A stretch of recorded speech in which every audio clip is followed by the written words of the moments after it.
और खबर आपको बता दें राज्यसभा से जुड़ी हुई आपको बता दें उप सभापति राज्यसभा राष्ट्रपति रामनाथ कोविंद को एक भावनात्मक पत्र लिखा है। उन्होंने सदन में विपक्ष के बर्ताव से आहत होकर उन्होंने पत्र लिखा है। आपको बता दें कृषि बिल को लेकर लगातार सभा में इस तरह की टिप्पणियां की जा रही थी, जिसके बाद उपसभापति काफी आहत हुए हैं। और चाहे वो आम आदमी पार्टी की तरफ से हो या अन्य दलों के नेता, पहले भी जो खत लिखा उन्होंने उसमें लिखा, बहुत दुखी हूं, पूरी रात सो नहीं पाया। मनोज वर्मा जी हमारा पॉलिटिकल एडिटर हमारे साथ इस वक्त फोन लाइन पर मौजूद हैं।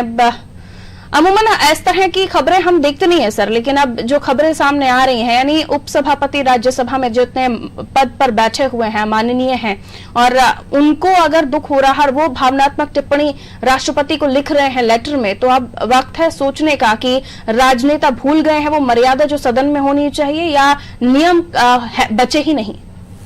बिल्कुल, दोनों बात आपने सही कही। 12वीं की जो 20 तारीख को जो कृषि बिल के दौरान जो हाथापाई हुई है और 8 सांसदों ने जिस प्रकार रूलिंग बुक फाड़ी, डायस पर चढ़े, माइक तोड़ने का प्रयास किया, उसके बाद 8 सांसदों का निलंबन कर दिया। वो 8 सांसद, जिसमें कांग्रेस के भी शामिल हैं, तृणमूल कांग्रेस के सांसद भी हैं, वो संसद भवन में गांधी प्रतिमा के सामने धरने पर बैठ गए, पूरी रात धरने पर बैठे। हरिवंश सिंह जो कि सभापति भी हैं, वो खुद उनके लिए चाय लेकर पहुंचे, लेकिन उन लोगों ने चाय पीने से इनकार कर दिया। इनके खिलाफ उपराष्ट्रपति से शिकायत की गई कि उपसभापति को हटाया जाए, ने खारिज कर दिया।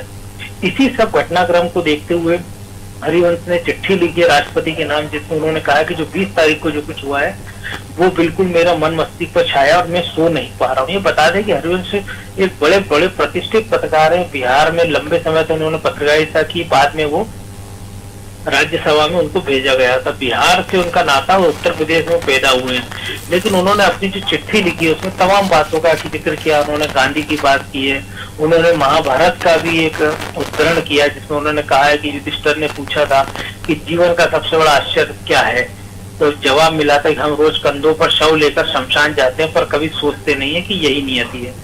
उन्होंने ये भी कहा कि जब एक गांव से निकला छोटा सा आदमी और उम्मीद थी कि कुछ बदल पाऊंगा, लेकिन ये जो कुछ यहाँ हो रहा है वो बड़ा कटु अनुभव है और मुझे उससे बड़ा बेचैन किया हुआ। तो क्या कर और अगर वो इस प्रकार की चिट्ठी लिखते हैं तो सारे माननीयों को, वो किसी भी दल के हैं, चाहे वो विधानसभा में हो, लोकसभा में हो, जो भी जन प्रतिनिधि हैं कह सकते हैं और आम जनता से जुड़े, तो उनको अपने आचरण पर, अपने कामों पर विचार करना चाहिए कि जनता ने उनको किस लिए चुना है और वो क्या कर रहे हैं और वो आने वाली युवा पीढ़ी को क्या संदेश देना चाह रहे हैं। बिल्कुल, ये लेटर भी हम दिखा रहे हैं अपने दर्शकों को। लास्ट में उन्होंने कुछ पंक्तियां भी लिखी हैं, काफी भावनात्मक हैं, और अमूमन ये पहली बार इस तरह की हम खबरें समझ पा रहे हैं कि इस हद तक जाकर विरोध हो रहा है, माइक तोड़ना, सदन की रूल बुक फाड़ना, और आगे पता नहीं क्या क्या देखेंगे मनोज सर, क्योंकि जिस तरह से राजनीति और राजनीति का स्तर दिखाई दे रहा है, लगता तो है कि और बहुत कुछ बाकी है आपको हमें देखना। चलिए, बहुत बहुत शुक्रिया सर जानकारी देने के लिए।